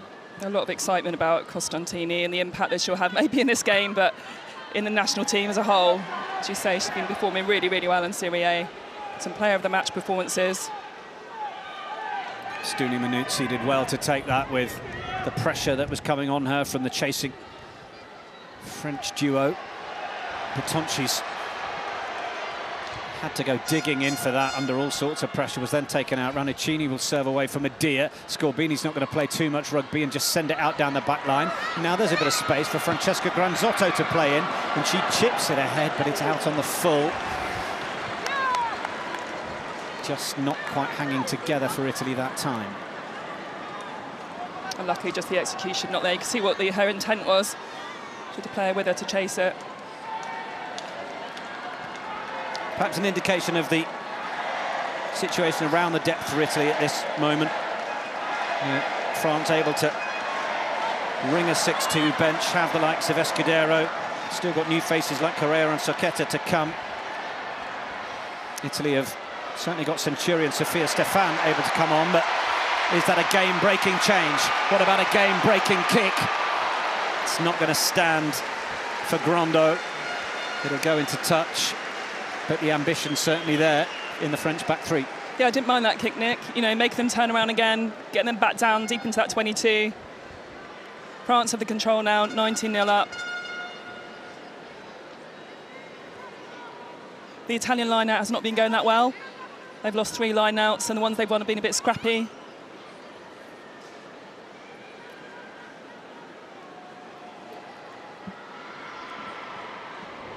So it's a 50-22, clarified from upstairs.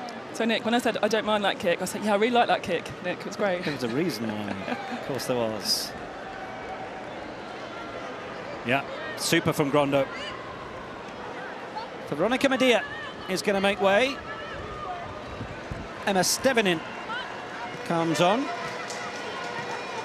the day of her birthday, which she also shares with a certain Paolo Garbisi, to the day, the month and the year.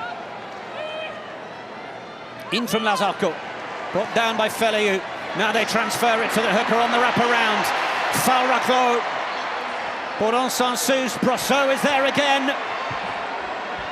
Quick ball, Rousset. Italy screaming for defenders to get round that far side. Can they get there in enough number? In fact, they've turned it over. Bitonci sent it up for Vecchini. How did France lose that? Great defence from the visitors. It's such a long way to go as Alele Bleu rings around the Stade des Alpes. 3 tries on the board, France. Bitonci for Italy. Hassled and harried at the back of that ruck all afternoon.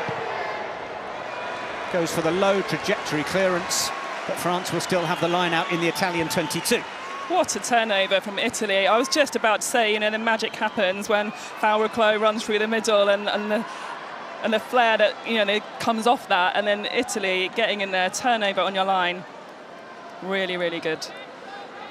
But can they use that now to lift the momentum of this game and swing it back in their favour? Voice of former England Grand Slam winner Kath Spencer, who is with us in Grenoble. Lazarco. The youngsters for France stepping up. Transferred back to the hooker. Not enough movement. Barrett Theron tells Bourdon Sansus to use it. Little short pass for Rousseau. Penalty against Scorbini. France kept that more a lot tighter. No errors, no mistakes there.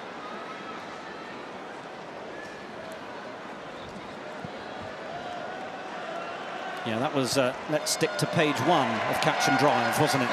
Let's not worry about the advanced model that didn't quite work out first half. Often, simple is best. I suspect it may be a similar picture in a moment. France with their eyes on the 4th try bonus point in Grenoble. Driving towards the line. Lazarco, ball under the arm. Try scored. Bonus point secured. It's Assia Kalfaoui. She's having a cracker of a game, I think, Nick Kalfaoui. Oh, it's a team try, isn't it, or a forward try from that maul. Feliu, captain's job, lovely clean take, and they got that maul moving so quickly, absolutely solid. It's so difficult to defend. So difficult to defend. Just try and get players in there, try and disrupt it. Italy had no chance there. It was so controlled from France. Kalfaoui won't take it as an individual try, but I love seeing her name. She's carried, she tackled, she turned over, and now she popped up on the end of them all.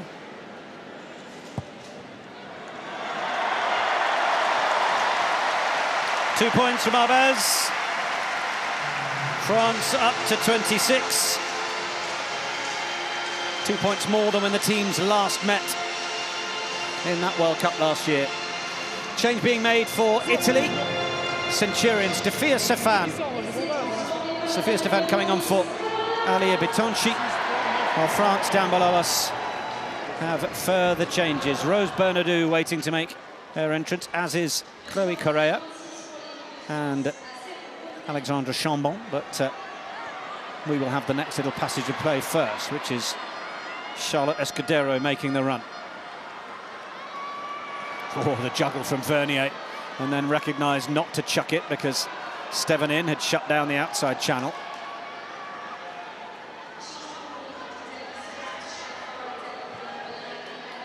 Busy Bourdon-Sansus. Good competition. Grando tried to get that. I think then a collision of players, and unfortunately we've had a momentary loss of consciousness there, perhaps. Two players going for the ball. Fair contest. Rugby incident.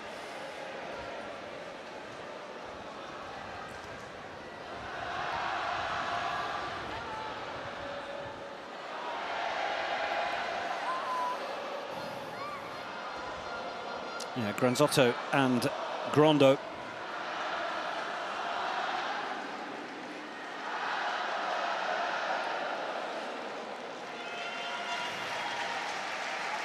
Chance for Amy Barrett-Theron just to check in with our TMO Quinton Immelman. Granzotto. Now they've got their comms working, Nick. It's more straightforward for her.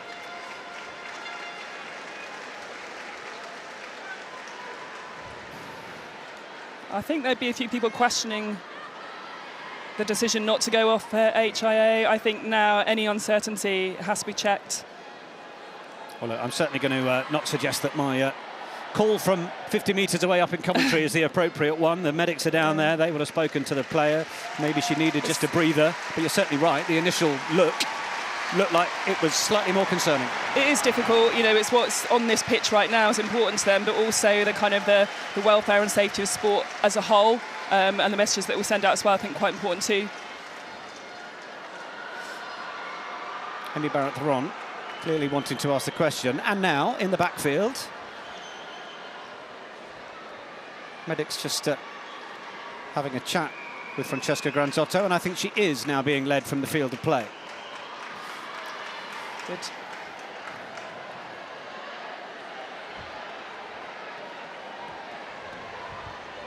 Gaia Busso wants to join the field. First Six Nations appearance then for Gaia Busso. A little hurried, a little unexpected. Sophia Stefan joined Toulon to play a rugby this season. Goodness, look at the penalty that France have won at the scrum. Devastating. They've skittled the front row as well. What an impact from those bench players, Nick. Straight into that scrum. Best scrum we've seen from France all day. Alessia Pilani, Vittoria Vecchini taking a good couple of minutes to get up there. They were monstered.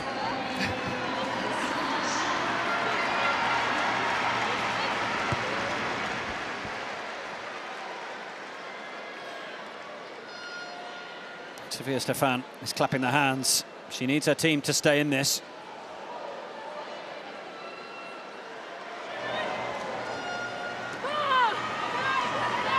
Tiani Fele with the take. Rifona, formerly of Ealing Trailfinders, of course. Another player from Grenoble. Arbez, recognising she was up against one of the back row forwards and fancied a little skip and a dance around Scorbini. Barra, well met. Ball came popping out. Oh, lovely offload. Outrageous from Chloe Correa on her debut for France. And they come thundering into the Italian 22 again. Arbez, Vernier, a little loose that time. Where's the space going to be? Escudero lurking wide as Muri came across. Chambon. Was that forwards? Referee right in line with it. Arbez, Vernier, space on the outside, prop on the loose once more. Rose Bernardou getting the ball away. Champon unable to make the most of it, but they keep it alive.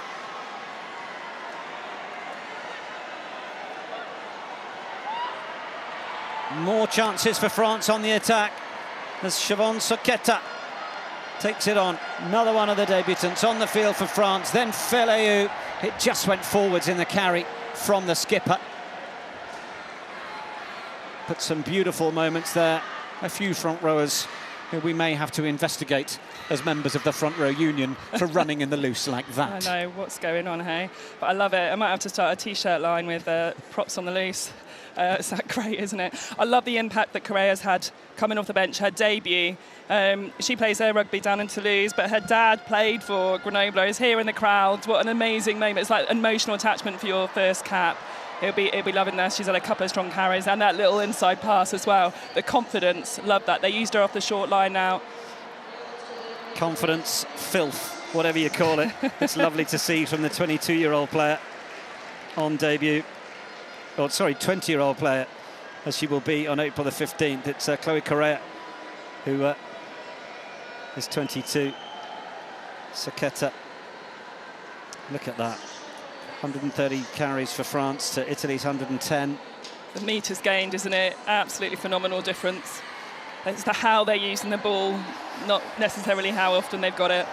3 times as many metres, ultimately. Pilani has been replaced up front. And we've got another debutant for Italy. Chiara Kelly. On for a debut, the Rugby Colorno student. And Vittoria Zanetti, earning a 3rd cap, plays her rugby in Lyon.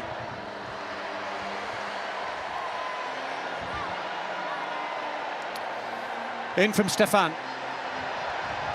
On to earn a 102nd cap for Italy. Manini. He's worked hard all day. Stefan. Ostuni Manuzzi. That was Giordano, in fact. Stefan. Good length on the box kick.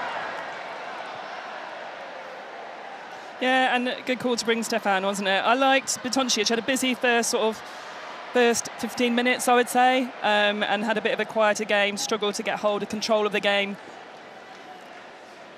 Stefan, tons and tons of experience, if there's ever under-exaggeration. Arbez, Vernier, Escudero. Couldn't quite get the offload away because look who was in there causing a problem. Dinka, kick on the outside, inviting Bourdon Sansus to chase. Oh, that's a lovely little bit of footwork from Gaia Busso. Faced with 2 meeting her in a dark alley and smoked them both. Lovely. It's the carry from Zanetti. Treviso-born, 21-year-old. Did make her debut against Scotland in 2024, so not her first appearance in the Six Nations. Now Barra swats away Chiara Kelly. Arbez. Rousset kept it alive. Vernier. Muri fending into Dinka. Vernier there to help keep the momentum, keep the tempo that France want to play with now in this last quarter of the match. 4th try, bonus point secured, the victory on the board as it stands as well. Right on the fingertips from France, it's Vernier again, then Barra, Rousset. They might have found a bit of room here for Champon, keeps it alive in field. It's just been lost, but we were playing an advantage. We were playing an advantage. They're 26-0 up. They're going to go things like that, aren't they? Champon trying to keep it alive with that inside pass. It was a bit of a risk, but not in the context of playing advantage. They know they're going to get the ball back. Italy have had to play much this half, haven't they, in their own 22.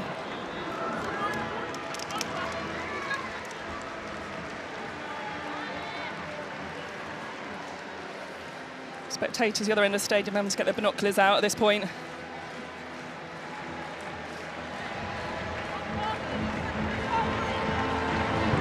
Lisa Rifano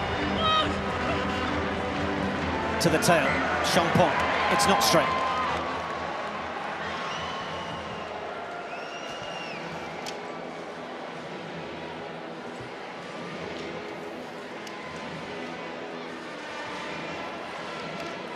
There's travelling reserves for France, incidentally. Anaël de A, Morgan Bourgeois. She's the top point scorer in the Elite 1, but no room in the 23 to face Italy.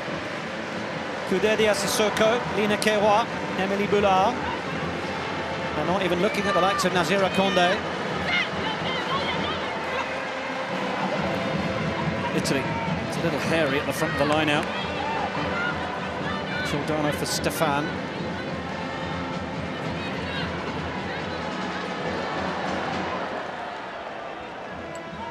Italy backline just looking a little lacklustre. I just had a little look over to them underneath the posts, and while they might know that it's the job of the forwards first, there just doesn't seem to be the liveliness. They don't look awake like they want it.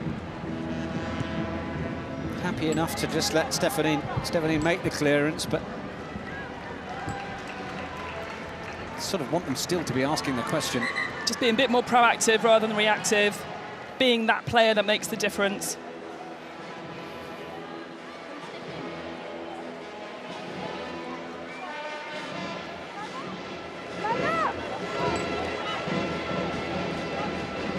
Italy were dumbstruck in last year's championship. They had the tough opening loss to England in York, 38 points to 5. They then lost 54-12 to Ireland in Parma, their heaviest ever defeat. They did pick up wins against Scotland and Wales, finished 4th in the end. But they could do without their campaign starting with demoralising losses. And they're in their 22, defending again here. France on the charge, Bernardou. Slow ball, but it's there for Vernier.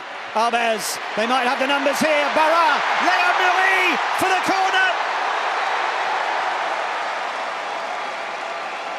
Has the Italian defence done just enough? Or did Léa Murray find the turf? Oh.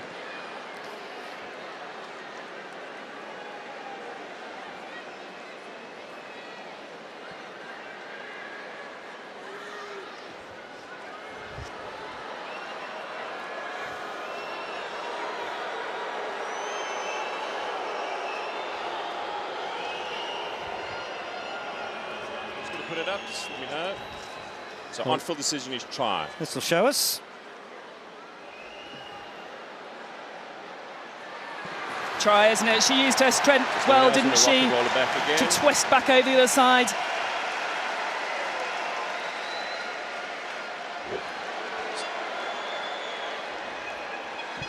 So, Amy, I can confirm you can stay with the on-field decision. There's a clear grounding, no clear separation. All right, just let me know. I'll let you know once you're back on the screen. Amy, back on the screen.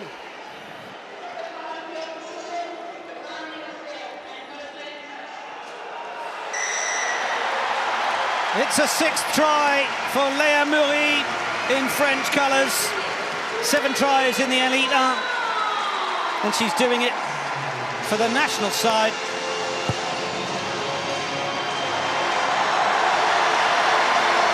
Tricky conversion as well is nailed by Carla Arbez, and France find themselves up to 33 now. It's a fair call to go to the TMO, I think. Then sometimes I do like referees making the decision. She wasn't 100% sure. I think Amy Barrett-Theron is having a good game, Nick. She's risen to the occasion of her 50th cap. Very clear, very methodical, fair. Well, all that Amy Barrett-Theron will want is to be a footnote in this encounter, such as the preferred role of the official in the middle. Absolutely. I'll stop talking about her now. No, she's had a good game.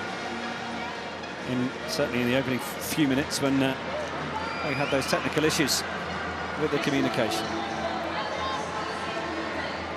But this is turning into a blowout now for France. 10 minutes remaining. Stefan deals with the juggling ball from the line out. Oh, it's been ripped in the collision. Is it Vernier? You can bet your mortgage on it. Arbez, room in the backfield. Over the head of Bousseau. Ostuni Minucci's worked really hard to get across there. Slightly rushed the clearance to touch, but it'll do. 24th Six Nations appearance for Vittoria Ostuni-Manuzzi on the occasion of her 45th cap.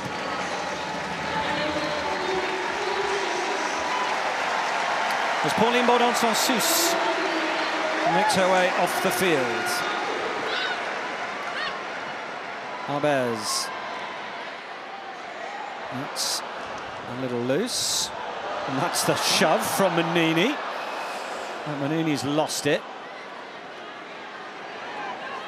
Vittoria Ostuni-Manuzzi hassling and tackling Grando to the floor. Seems Vernier is just in now at playing scrum half. Seems to be the shift that we've seen, but Chambon is there now. Arbez. Not much time that time for Rousset. Oh, and Correa has just stayed down momentarily. Now France, room to play. Room to go down this side. Barra, Champon on the outside. Barra with a little chip ahead. Grando chasing. The bounce is good enough for Bousseau. Dealt with it well. Stéphane's having a look over the top of this rut, whether she fancies the kick. It's going to be an Italy scrum. The home fans whistling because one of their own, in Chloe Correa, is down.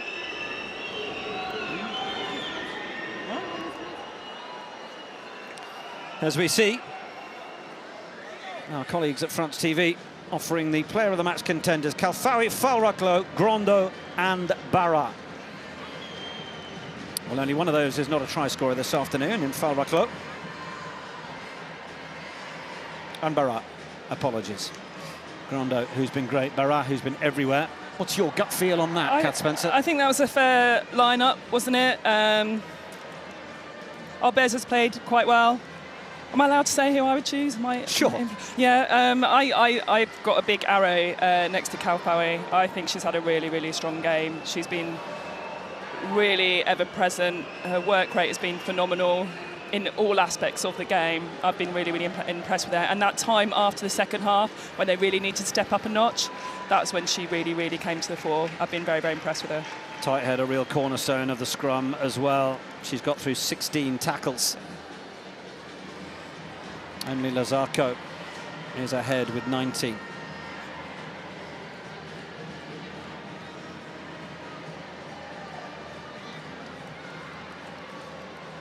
As we said before, it is the year of the prop.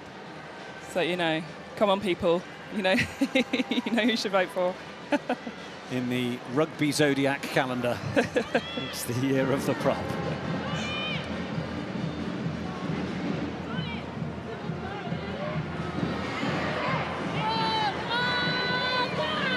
France pulverising the Italian scrum at every opportunity. They do so again. It's just going to go against the head and be given the chance to play. Vernier on for Rousset. Dinka with another critical defensive intervention. Well, that was a lovely pass out, wasn't it, to get that space.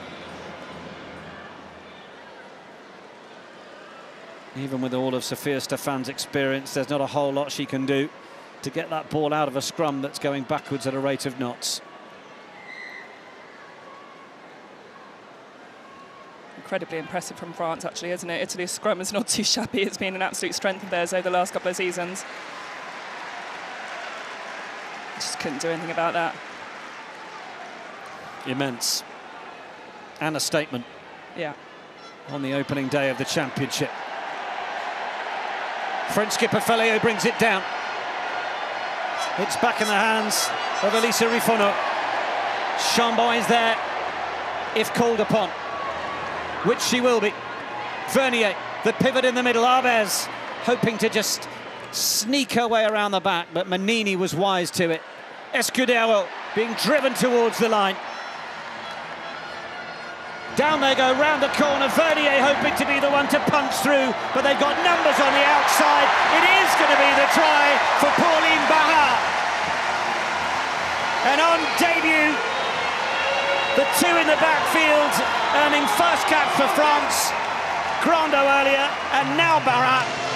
It's France's 6th try. And it was beautifully worked. It was lovely, wasn't it? Again, the platform from the forwards and backs working hard to get around the corner. They had so many options, and Barra won't get many tries, much more straightforward than that, just had to trot over. Lovely on her first cap again. This young back three have kind of proved the selection, haven't they?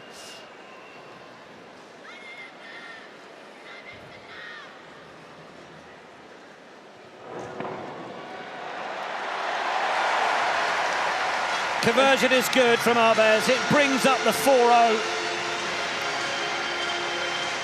And it's important, isn't it, in tournament rugby, France will want to keep going and they will want to continue and get another try. Kalfawi. Your dreams have come true, Kath Spencer. Assia Kalfawi is awarded the Guinness Women's Six Nations Player of the Match. There we go. It is the year of the prop. But interesting seeing the efforts of the back three for France, as you mentioned. You know, Léa Maury getting in for a try, as has Barra, as for Asgrando. You know, Maury recalled, given an opportunity. Francois Ratier, he's not dropping senior players to make a statement to them. He is merely rewarding the talent and the effort that he's seen through the Elite 1. And, you know, there's now a decision to be made ahead of round 2. Well, those players have got to step up if they want to be in it. And with the back three scoring 3 tries this afternoon, they're going to take quite some breaking down. Absolutely. You know, does he keep that consistency in selection? Does he build this performance? Does he rotate it? I quite like a consistent team selection, personally. France in trouble in their own goal line area for a moment here. We'll come back to your thoughts, Kath Spencer. It's going to be an Italy 5-metre scrum. Good hustle from Sophia Stefan, putting the ball in the backfield, causing a problem. And the chase eventually leading to this opportunity. Big scrum for Italy then. They've been on the receiving end of huge power from France the last couple of scrums. It's even harder on your own ball as well, because the hooker can't put so much power through the scrum because they're hooking the ball.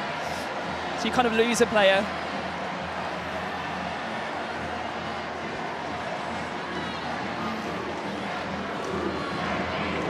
Italy's scrum is under such pressure.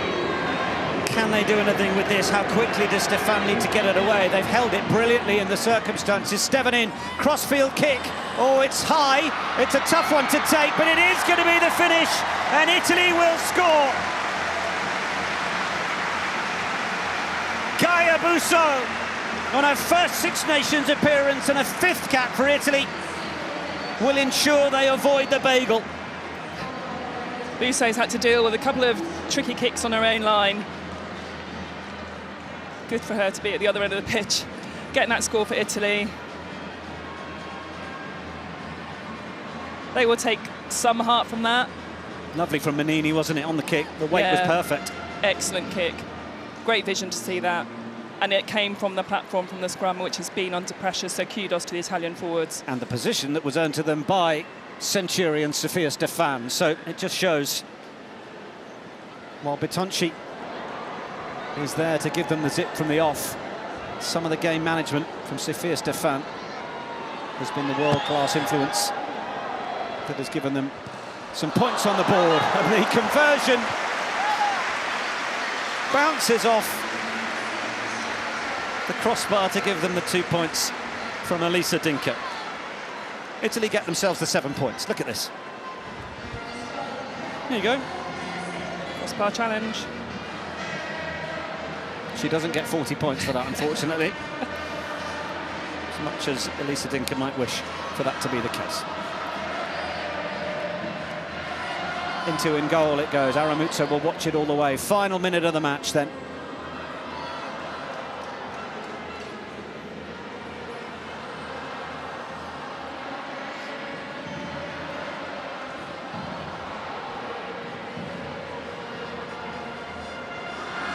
Do they want the restart?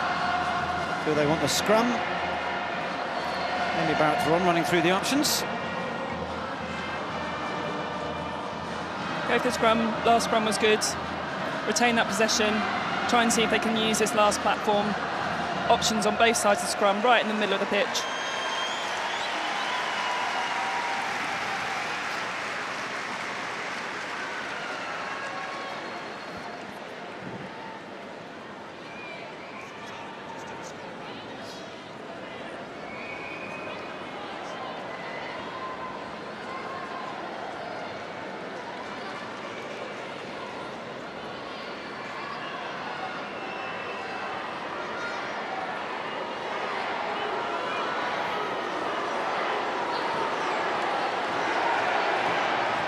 away from Stefan. Dinka, oh, that's nicely done. Getting it away from Mutsut. The play again, kept alive, back in for Stefan. Stefan working with Dinka to try and unpick something, do something a little more imaginative.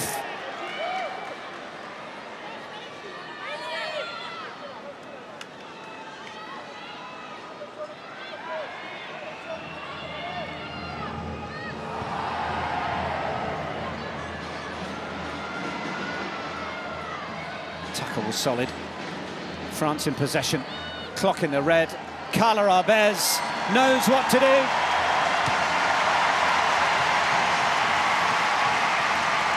Six tries all in all at half-time with the one on the board. It raised a few questions, but having got that first after half-time, well, we wondered whether the floodgates might open. The win for France, their sixth in a row in the Guinness Women's Six Nations against Italy, and gets their campaign off to a solid start. Their first match and victory under new head coach Francois Ratier.